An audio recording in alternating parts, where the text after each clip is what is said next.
Mesdames, Messieurs les chefs des représentants diplomatiques en Haïti, Madame la coordonnatrice représentante des agences du système des Nations Unies en Haïti, Monsieur le chef du bureau des droits de l'homme en Haïti, Monsieur le commandant de la force de la mission multinationale d'appui à la sécurité en Haïti, Monsieur le protecteur du citoyen de l'Office de protection du citoyen et de la citoyenne, Mesdames, Messieurs, représentants des organisations de la société civile, honorables invités, Mesdames et Messieurs, en vos rangs, grades, titres et qualités, au protocole du verbe. C'est un grand honneur pour moi de m'exprimer ce matin, en ces circonstances, au nom des organisations de la société civile, impliquées dans le processus de mise en place du mécanisme de plainte et le reportage de la mission multinationale d'appui à la sécurité en Haïti. Ce processus de contrôle, recommandé par le Conseil des droits de l'homme des Nations Unies dans sa résolution 2699 pour prévenir les violations des droits de l'homme, est de la plus haute importance au vu du passé de notre pays. L'implication des organisations de la société civile dans ce processus est à tous les égards une initiative louable. Nous avons vu plusieurs missions se succéder en Haïti, en amenant et emportant avec elles, malheureusement, leur lot de dérive. Ces organisations qui sont la voix des citoyens peuvent rendre ce mécanisme plus efficace en termes de suivi et d'accompagnement aux personnes victimes désireuses de porter plainte. Nous l'avons entendu, depuis décembre 2024, un ensemble d'étapes a été franchi de la mise en place de ce mécanisme. Des ateliers de consultation pour s'informer de la situation, des observations recueillies des OSC pour ensuite proposer à celles volontaires à participer à ce processus une formation de 2 journées sur la mise en place de ce mécanisme, avec un accent bien sûr sur les règles et les principes qui le guident et la procédure en matière de dépôt de plainte, de signalement, de suivi sur les violations commises par les agents de la force multinationale. Honorables invités, Mesdames, Messieurs, il convient de rappeler que la présence de cette force multinationale dans notre pays vise le rétablissement de la paix, la stabilité et la protection de la population. Cependant, nous savons que d'expérience, si de telles opérations ne sont pas encadrées par de solides mécanismes de transparence et de redevabilité, elles peuvent donner lieu à des abus, des atteintes aux droits humains et à des comportements inappropriés. Cette mise en place se fait pour la première fois en Haïti.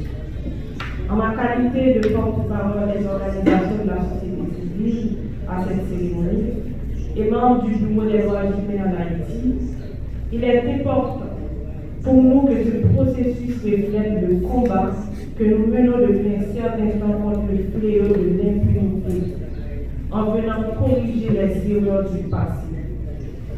Aussi, appelons-nous toutes les parties prenantes à contribuer de manière transparente, efficace et accessible pour permettre aux communautés affectées de signaler toutes les violations de leurs droits ou tout comportement contraire à l'éthique ou non professionnel reproché aux forces concernées.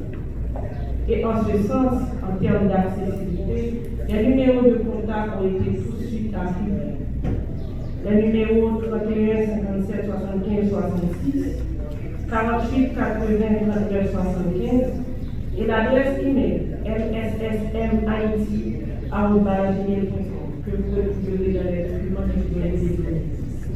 Aussi, un comité de pilotage du mécanisme pour faire le suivi des suites données aux plaintes.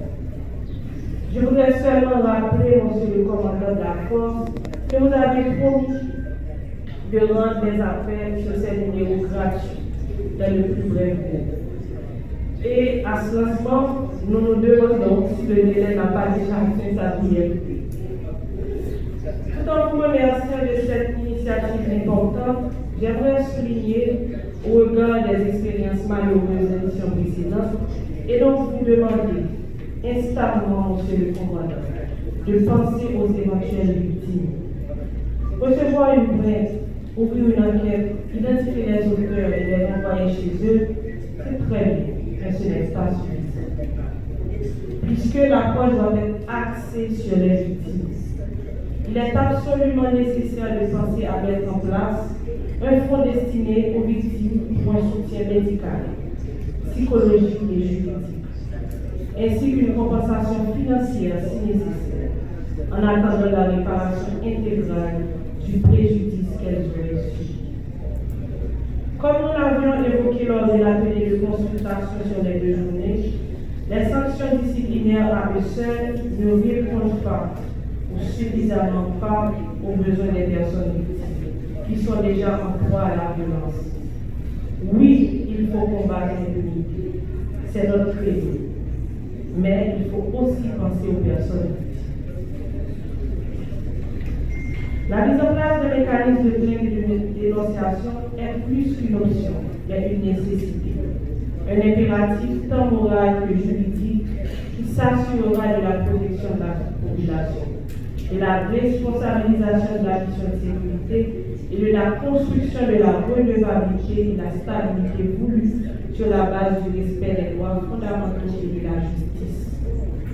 Mesdames, Messieurs, pour avoir collaboré à l'élaboration du mécanisme de plainte et de rapportage, nous pouvons dire que la participation des organisations de la société civile à ce mécanisme garantit indubitablement son effectivité et son applicabilité aux normes nationales et internationales. De plus, nous nous réjouissons du fait que le comité de pilotage sera envisagé comme étant un véritable instrument de suivi du fonctionnement effectif du mécanisme et nous réitérons à cela notre plein engagement à y contribuer. À cet égard, nous appelons tous les acteurs concernés, gouvernement, forces de sécurité, organisations internationales, organisations de la société civile, y compris les organisations de droits humains, de femmes, de personnes LGBT, en tenant compte de toutes les minorités visibles qu'invisibles, à unir leurs efforts pour s'assurer que ce mécanisme mis en place soit efficace et permette un contrôle réel sur le déploiement des opérations en Haïti. Car personne ne devra être mis de côté.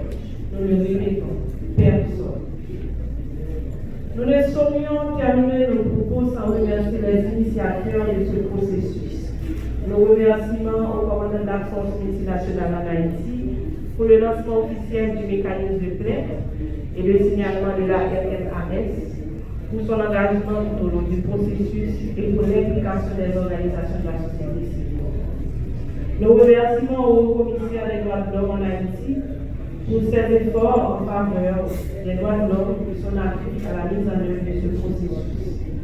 Un remerciement particulier aux organisations de la société civile ici présentes qui se sont portés volontaires à contribuer à ce processus et tous les autres partenaires qui le soutiennent en espérant qu'elle sera bénéfique à la communauté haïtienne.